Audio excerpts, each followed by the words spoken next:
Hey everyone, Rascal here. And Mama.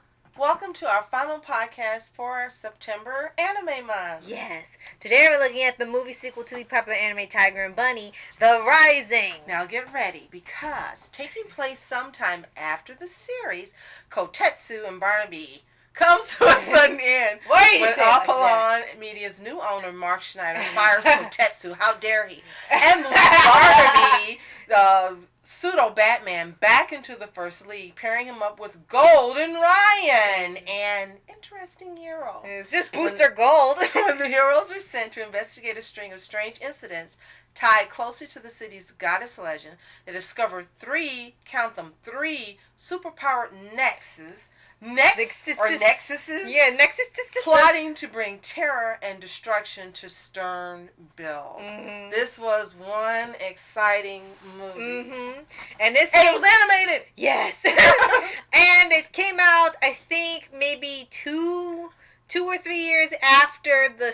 No, I'm sorry. It was 4 years after the show ended. Right. Because it left on a cliffhanger. Many people thought was this the conclusion of the series. No. It was basically attempting to get back to the status quo in preparation for another season if they ever did it. Right. And this is a testament to the fan base for Tiger and Bunny, because all these years later, 2019, and fans are still wanting a second season. They're still wanting this series. They're still wanting more movies. They're still wanting the original voice actors for all the characters. Right. And it doesn't let up. On Twitter, it's always there. Right. I think Tumblr, it's got pictures. The attention just doesn't stop. Right. So come on, please pay attention. Is it Funimation? I think it's Sunrise.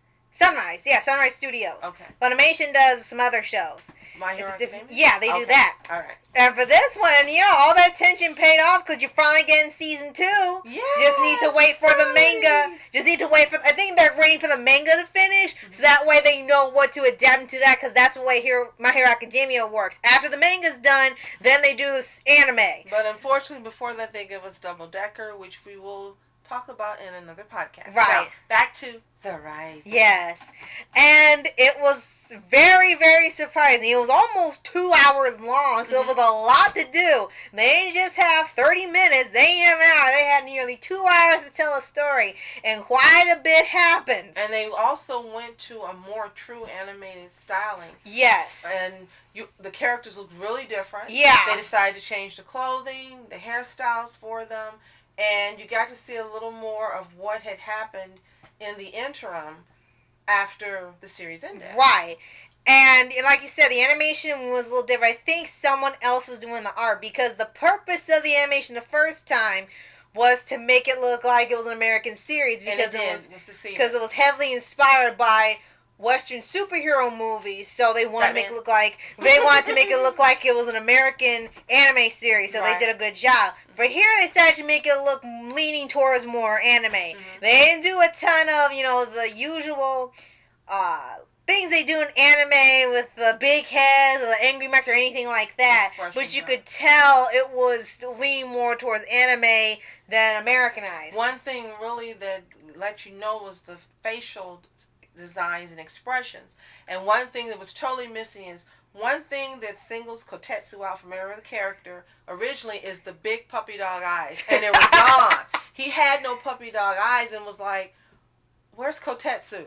Where is he? Older. Exactly. That was the odd part. For some reason, this artist decided to make him look older. He didn't have the giant puppy dog eyes, and he looked like a totally different character. And Barnaby almost did too, with the hairstyle and everything. And they even joked about it and said, "I like your new hair. Did you do some new conditioner or something?" So yeah, they know they look different because it's been so long. But you can see that the fan base itself loves the original styling, because even after the Rising came out, you still see the fan art and everything going back to the original outfits they had on. Which they eventually do for the real one when they do the orchestra special and some anime segments for a virtual reality segment. They went back to the original stylings, original animation. I think it was just something really special and unique for the movie, because as you see in the movie, if you've seen it, they do a lot of big range shots in here. True. There's a lot more action, a lot more story, a lot more dynamic poses and shots in here. So this feels like a cinematic fight. And you got to see a couple of new backstories for some characters. So first, let's talk about how they decided to sneakily break up this duo. Right. And the new owner lied to them and let them think that they were going to work together. Right. And they're thinking, because they were stuck in the second league for the while because of Kotetsu's powers being stuck at 1 minute now. Right. So, and because they're not really doing anything, they're not getting attention, they're not really making that much, they decided, okay, we'll put you two back in the league. We'll put this duo back in the league. And they didn't tell them that Kotetsu didn't make it. Right. They just said that to keep Barnaby, and then gave him... So Barney would show up. Right. They knew he wouldn't show up, but they told him, you've got a new partner. Yeah, he would just quit. He's a ham. And then he and then when it got to the reveal, they said, oh, they went all out for him. And then you see this golden ray, and everyone was like, who the heck is that? Right. And they're like, what? No applause? Like, okay, who are you? He was like a really self-absorbed Sky High. Right. And older. Right. Yeah. And he actually reminded me more of Booster Gold. The same gold thing. Maybe that was the inspiration since... So. Barnaby's Batman, right. And Kotetsu's kind of like, sort of like Iron Man. Maybe he was Booster Gold. I think so. I think you're right. Yeah, and he was almost insufferable for part of the time because he kept showing off. He kept doing stuff that like wasn't regulation. Like he nearly cost the lives of people because he wouldn't tell them the plan. Like, why do you not tell them that's what you're gonna do? Is this half this stuff legal? And Barnaby was like just pissed. As you said, this trio of villains, they were showing up different places and they were reenacting the legend. Yeah, right. And things were happening that were destroying the city. Tearing up landmarks and just everything. It was like chaos. Yeah, basically. It was all chaos. Yeah. And people were saying, I saw this thing with big wings, and they were thinking that people were crazy, but they weren't. Right. Because they were actually seeing this. Now, let's describe the three villains a little bit. One was she was dressed in a harem outfit, and she could multiply herself. Right. And appear different places all at once. Right. And another one was like, I think a monk. And he had electrical powers and sleeping powers where he can just soothe something and someone just goes to sleep. You relive your worst fears or your worst nightmares in a constant loop, I guess, till the body gives out of adrenaline. And he was the oldest villain. Right. And then they had one that kind of looked like Bane. I think they said it was actually some other villain. It was like a mini crossover in a way where the design was the same, but they couldn't, actually have the character from that other game or but anime. But it really reminded us of Bane. Yes. And he had the power. He would just yell, and it would be this sonic wave, and they couldn't get up. So they were all pretty formidable. While they didn't give a lot of attention to them because they just kept showing up just to fight, and then they leave, and they fight, and they leave, which was one of the drawbacks. Some people felt that you didn't really get a sense to get to know these villains because they were just there and gone. Well, I really didn't want to know them. I mean, what they were doing, you really didn't want to know them because you were seeing what they were doing. Right. And pretty much they were going to destroy everything. They weren't playing. They were doing this stuff in a matter of days. And that last day when they had the final battle, their plan was to destroy that entire city. Right. So you have a chance. Who wants to get to know them? You want them to stop them and put them out of commission. Right. Well, perhaps they felt like that because of the impact that the first two villains of the series, like Lunatic and Lunatic was also still in here. We forgot to mention. Yes, because people would want to see. It looked like the show was building up to a battle between Lunatic and Tiger. Right. While we kind of got one, it's not the one people expect. I think they're expecting like a major one where it's like the entire focus. And here it was just like a smaller one because of the bigger scale villain that comes in towards the end of the movie, which we won't reveal. Well, this was a little interesting because before the end of the series, he spared Tiger's life because he said he was a real hero. Right. And here he got pissed because he wouldn't take care of the villain the way he wanted. He's like, well, let your butt fall. Right. And just let him go to die. Yeah. It's, I misjudged you. So, there was always this conflict that was in the show between him and Tiger. Like, what is the true the true hero, and that was always the conflict in there. And here, so like I said, maybe this is a lot of setup for when they get to the second season. Maybe this will lead up to an even bigger fight when they get to it, since, you know, both of the moralities are completely different. Right. Now, what I do like in here is we got to see them on their downtime this time. Usually in the series, it'd be a spot here and there. Right, you got to see Rock Bison, Blue Rose, and Origami Cyclone. All of them, you got to see them interacting with each other, talking to each other, having real conversations. Right. Made it really interesting. And also Flame. Fire Emblem. Fire Emblem. I always want to call him Flame Emblem. Fire Emblem. You got to see them interact, and you see that they really care about each other. They've got to the point where they support each other, and they really consider themselves a team. Right. And this movie was really great because we got to see a lot more of Fire Emblem's backstory, which we didn't know. Right. And it was a backstory that was kind of a serious, it didn't kind of, it led a serious tone to this movie. Yeah. And, you know, if you see Fire Emblem in the show, yes, he's really just flamboyant, he's fun, he's goofy. But he's also very loyal. Right. He's great at what he does. And he's actually, next to Barnaby and Tiger, he's the third strongest one. Right. And his ability is really, really deadly with the fire. Yes. And how he can produce it. And his fire gets so hot that his signature is that his signature is that his fire gets so hot you can't contain it or cool it down. Right, and that's why during the film they're constantly putting ice or fire extinguisher when he is unconscious, because he was just flaming on the entire time, so they had to constantly be putting stuff. There was no break. Right. And when you saw the backstory, it was like intermediate within the movie. Now they focused on it for like maybe a minute or less, and they went back to the plot. But you could see why he was struggling. It was getting to a point where he was almost suicidal, and it was like, it wasn't suicidal because he was in the nightmare state, right? And he was gonna, you know, they didn't want him to give up, right? You didn't know what was going on, right? But they could see that his vitals were going, right? And because of the struggle he was having in this nightmare state, and you could see the struggle he had his entire life, right? You knew that it was close to him dying, right? And then we were like, whoa, wow, yeah. And since the show never really touched on it, it was pretty obvious. But you never really got a backstory. So in this one, he's got a little bit of a spotlight in showing how he became the hero he is now. Exactly. So that was great. How he became loyal, upstanding, dependable. And then you got to see him really realize just how strong he is inside, his character.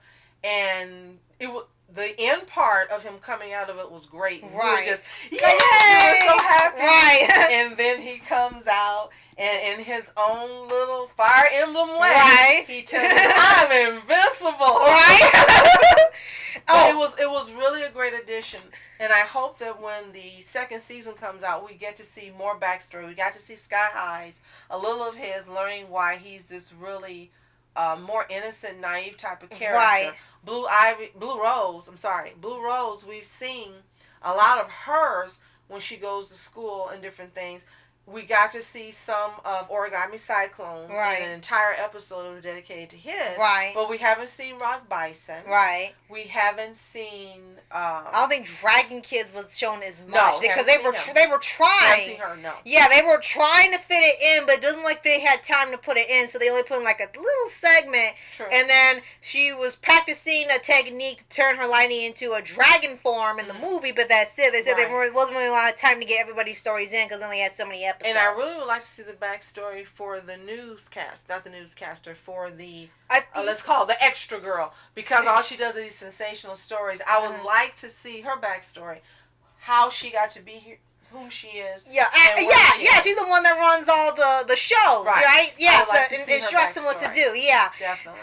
And last thing I gotta bring up is, without giving away any of the spoilers or anything, Besides, Golden Army introduces a new character, and you kind of have this development of him, because I know at first he's kind of irritating and you don't care for him. Right, but then as it goes on, you see he does want to be a hero. He's just an incredibly narcissistic hero. That's just the problem. He's a good hero. It's just like you just can't stand to be around him after like maybe 10 minutes.